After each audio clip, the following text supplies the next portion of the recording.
1. Anekdot merupakan sebuah cerita singkat yang lucu dan menghibur yang mungkin merupakan A. Kehidupan pribadi, B. Kisah manusia dan kehidupannya, C. Manusia dan realitanya, D. Pengalaman seseorang, E. Manusia yang menjengkelkan.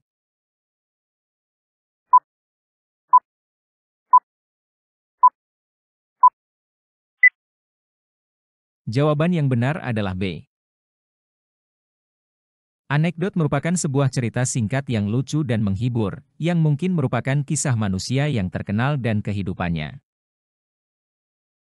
2. Teks anekdot tidak hanya berisi tentang peristiwa-peristiwa menarik, konyol dan menjengkelkan, tetapi juga berisi tentang A. Ungkapan suatu kebenaran yang lebih umum, B. Suatu fakta, C. Realita kehidupan, D. Opini dari para tokoh, E. Kehidupan tokoh penting.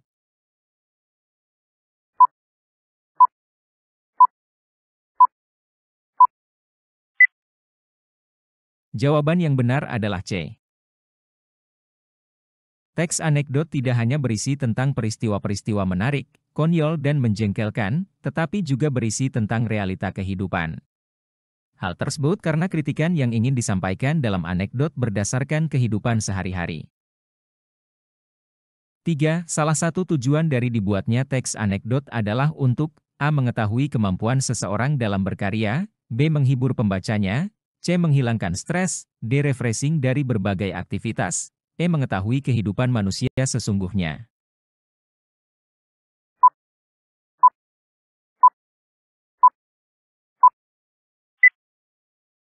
Jawaban yang benar adalah B. Tujuan dari penulisan teks anekdot, 1. Untuk membangkitkan tawa bagi pembacanya, 2. Sebagai saran penghibur, 3. Sebagai saran pengkritik. 4. Berikut ini termasuk ciri-ciri teks anekdot, kecuali A. Bersifat menghibur, B. Mengungkapkan kebenaran yang lebih umum, C. Bersifat mengejek seseorang, D. Terilhami dari kejadian nyata, E. Bersifat sindiran alami.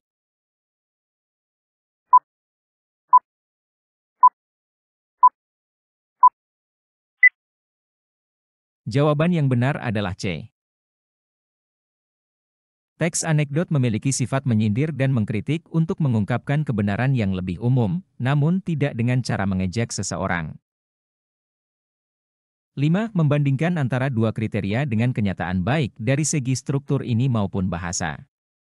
Pernyataan tersebut merupakan pengertian dari A. Mengidentifikasi, B. Menelaah, C. Menganalisis, D. Mengabstraksi, E. Mengevaluasi.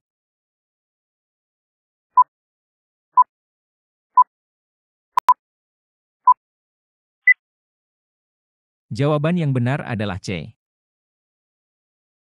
Menganalisis, penguraian suatu pokok atas berbagai bagiannya dan penelaahan bagian itu sendiri, serta hubungan antar bagian untuk memperoleh pengertian yang tepat dan pemahaman arti keseluruhan. Berdasarkan uraian di atas, membandingkan antara dua kriteria dengan kenyataan baik dari segi struktur ini maupun bahas, masuk pada bagian menganalisis.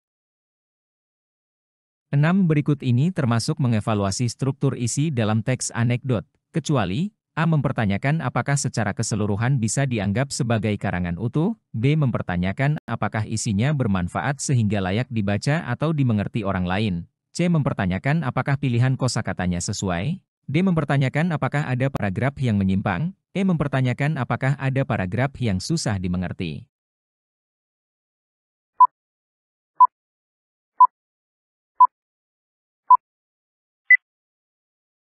Jawaban yang benar adalah C. Evaluasi struktur isi antara lain mempertanyakan, apakah secara keseluruhan bisa dianggap sebagai karangan utuh, apakah isinya bermanfaat sehingga layak baca atau dimengerti orang lain, apakah ada paragraf yang kalimatnya tidak urut, apakah urutannya udah betul, apakah ada paragraf yang sudah dimengerti, apakah ada paragraf yang menyimpang, dan harus dibuang, dan lain sebagainya. 7. Cara mengevaluasi teks anekdot biasanya dilihat dari aspek A. Isinya, B. Struktur teksnya, C. Unsur kebahasannya, D. Makna tersirat, E. Makna tersurat.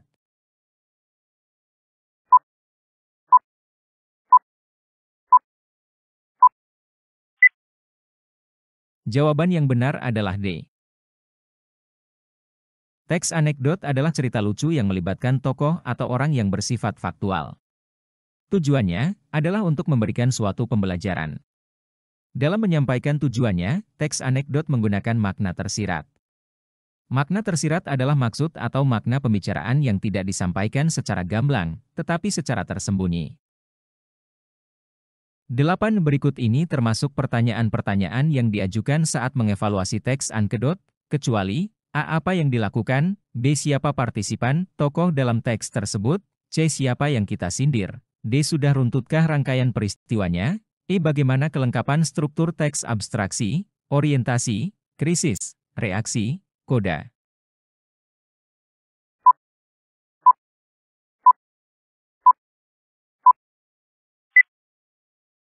Jawaban yang benar adalah A. Teks anekdot dapat dievaluasi dengan menjawab pertanyaan-pertanyaan berikut. Siapa partisipan tokoh dalam teks tersebut? Siapa yang kita sindir? Sudah runtutkah rangkaian peristiwanya? Bagaimana kelengkapan struktur teks abstraksi orientasi krisis reaksi koda? Apakah ada unsur lucu, jengkel, konyol? Apakah anekdot itu memberikan pencerahan bagi pembaca? Bagaimana ketepatan penggunaan bahasa teks anekdot itu? Apakah teks tersebut sesuai dengan topik? 9 teks anekdot yang baik adalah teks yang memiliki A. Unsur kebahasaan, B. Struktur teks, C. Struktur dan isi teks, D. Unsur lucu, jengkel, konyol, E. Unsur memengaruhi.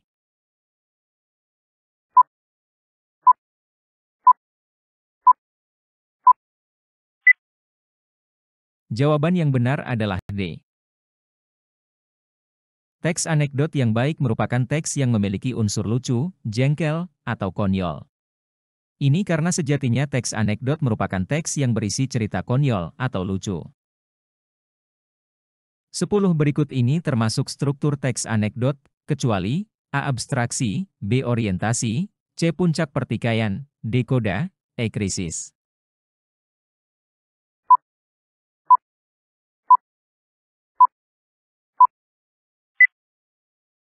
Jawaban yang benar adalah C. Teks anekdot terdiri dari 5 struktur, yaitu abstrak, pendahuluan bagian pembuka, orientasi, awal suatu kejadian, krisis, puncak cerita. Biasanya berisi konflik, masalah yang terjadi kepada karakter, reaksi, hal yang dilakukan karakter setelah mengalami krisis, koda, bagian penutup yang berisi amanat kritik. 11. Abstraksi merupakan bagian awal paragraf, yang berfungsi memberikan gambaran tentang isi teks dan biasanya menunjukkan A. Hal yang unik, B. Latar belakang peristiwa itu terjadi, C. Hal yang tidak biasa terjadi pada tokoh cerita, D. Tokoh cerita menyelesaikan masalah pada bagian krisis, E. Kesimpulan mengenai kejadian yang terjadi pada tokoh cerita.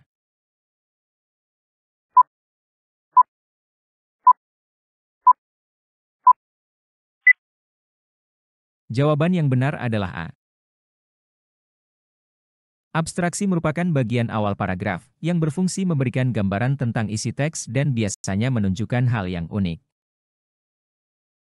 12. Salah satu unsur kebahasaan yang digunakan dalam teks anekdot adalah pertanyaan retoris, yang artinya, A. Pertanyaan yang tidak memerlukan jawaban, B. Pernyataan singkat, C. Pernyataan dari tokoh yang mengalami peristiwa dalam cerita, D. Pernyataan umum dari peristiwa, E. Pernyataan khusus dari peristiwa.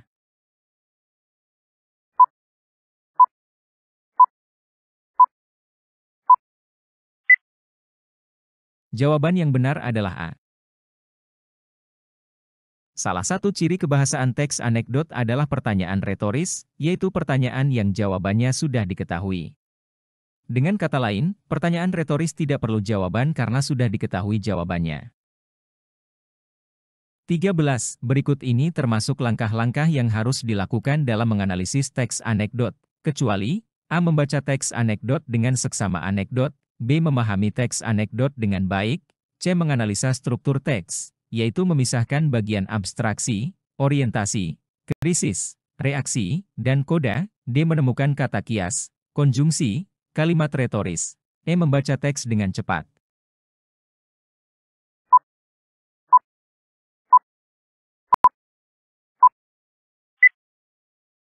Jawaban yang benar adalah E. Yang tidak termasuk langkah-langkah dalam menganalisis teks anekdot adalah membaca teks dengan cepat karena jika itu dilakukan maka tidak akan mendapatkan pemahaman secara mendalam. 14. Anekdot adalah cerita singkat yang menarik karena lucu dan mengesankan, biasanya mengenai orang penting atau terkenal berdasarkan A. Penelitian di lapangan, B. Cerita fiksi, C. Hasil observasi, D. Kejadian yang sebenarnya, E. Wawasan yang luas.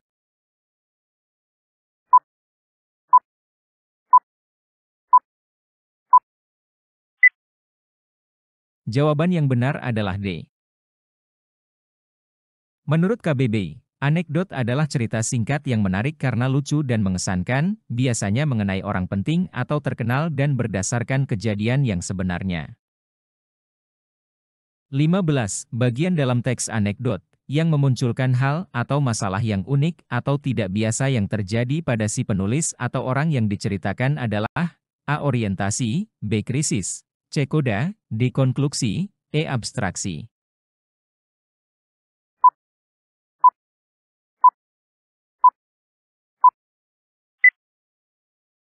Jawaban yang benar adalah B.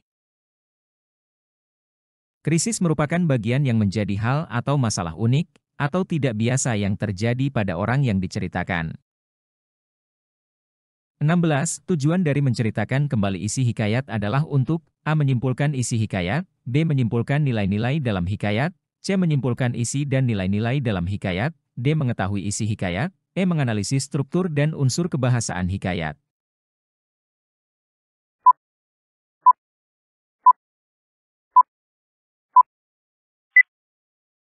Jawaban yang benar adalah C.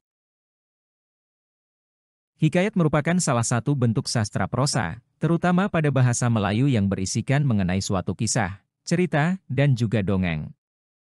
Tujuan dari menceritakan kembali isi hikayat adalah untuk menyimpulkan isi dan nilai-nilai dalam hikayat. 17. Berikut ini langkah-langkah yang harus diperhatikan sebelum menceritakan isi hikayat, kecuali A. Mencari hikayat yang akan dibaca, B. Membaca seluruh isi hikayat, C. Memahami isi yang ada dalam hikayat, D. Mencatat nilai-nilai yang ada dalam hikayat, E. Melakukan penilaian terhadap isi hikayat.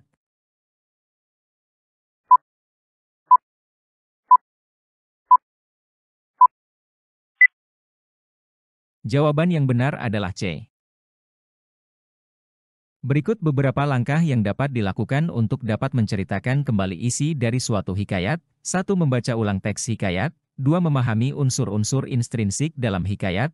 3. Menulis secara singkat alur cerita hikayat. 18. Tokoh dalam individu yang diciptakan pengarang yang mengalami peristiwa dan lakuan dalam cerita. Pada hikayat, tokoh-tokohnya terbatasnya berikut ini, kecuali A. Raja-raja, B. Ratu, C. Tokoh yang diciptakan pengarang tidak terbatas, D. Permaisuri, E. Rakyat jelata.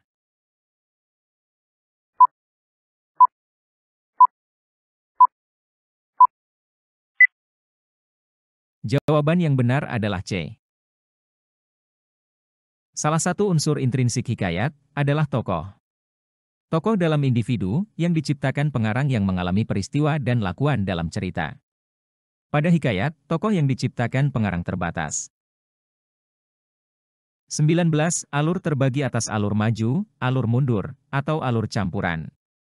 Pada hikayat, alur yang digunakan biasanya, A. Alur berbingkai, B. Alur maju, C. Alur mundur, D. Flashback, E. Alur campuran.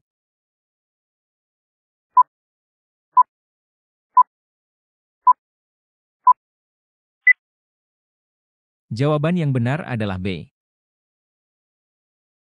Alur cerita dalam hikayat adalah alur maju, sehingga tahapannya dimulai dari pengenalan awal cerita, pengenalan peristiwa, munculnya konflik, konflik memuncak, dan penyelesaian konflik. 20. Cara pengarang mengungkapkan ide, gagasan, dan perasaan yang diolah sedemikian rupa sehingga tercipta sebuah kesan bagi pembaca. Pernyataan tersebut merupakan pengertian dari A. Alur, B. Sudut pandang, C. Amanat, D. Gaya bahasa, E. Tokoh dan penokohan.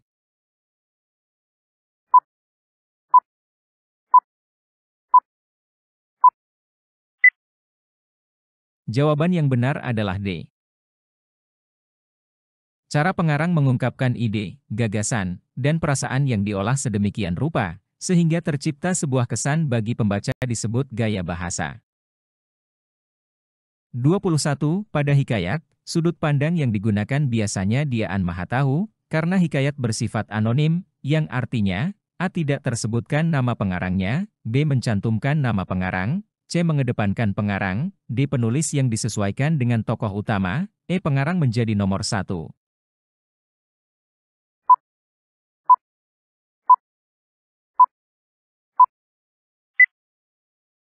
Jawaban yang benar adalah A. Pada hikayat, sudut pandang yang digunakan biasanya dia Maha Tahu, karena hikayat bersifat anonim, yang artinya tidak disebutkan nama pengarangnya. 22. Berikut ini termasuk langkah-langkah yang harus diperhatikan dalam mengembangkan hikayat menjadi sebuah cerpen, kecuali A. Menilai hikayat yang sudah diubah menjadi cerpen, B. Meringkas atau membuat sinopsis sebuah penggalan hikayat, C. Mendaftar konflik-konflik antar tokoh dalam penggalan hikayat, D. Memilih konflik yang menarik, E. Mengembangkan pilihan konflik menjadi cerpen.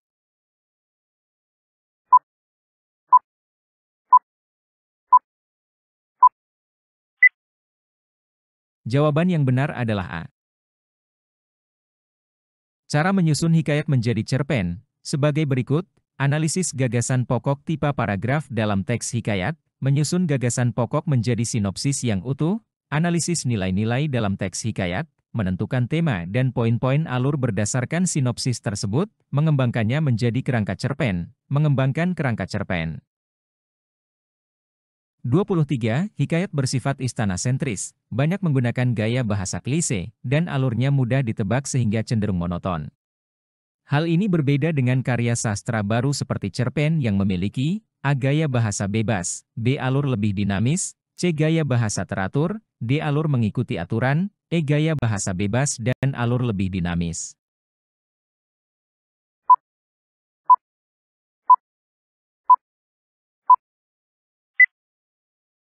Jawaban yang benar adalah B.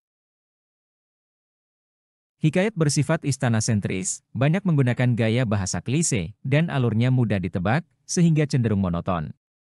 Hal ini berbeda dengan karya sastra baru seperti cerpen, yang memiliki gaya bahasa bebas dan alur lebih dinamis. 24. Gaya bahasa hikayat cenderung monoton dan klise, yang dapat diubah menjadi cerpen dengan gaya bahasa lebih A. Monoton, B. Indah, C. Mudah dipahami pembaca, D. Menarik dan disesuaikan dengan kondisi saat ini, E. Menarik untuk dibaca.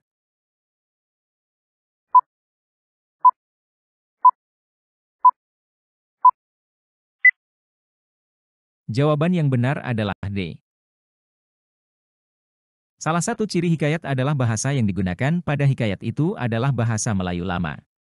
Gaya bahasa hikayat cenderung monoton dan klise, yang dapat diubah menjadi cerpen dengan gaya bahasa lebih menarik dan disesuaikan dengan kondisi saat ini. 25. Bagian yang tidak boleh dihilangkan dari cerita hikayat adalah A. Kelucuan dan nilai didik dalam hikayat memang khas, B. Pelaku dan alurnya, C. Panjang cerita dan bagusnya, D. Gaya bercerita pengarangnya, E. Keseluruhan unsur kebudayaan masyarakat Melayu klasik.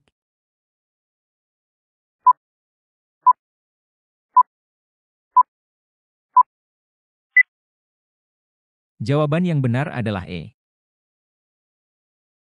Hikayat adalah karya sastra yang tercipta pada masa kebudayaan Melayu klasik, sehingga keseluruhan unsur kebudayaan masyarakat Melayu klasik.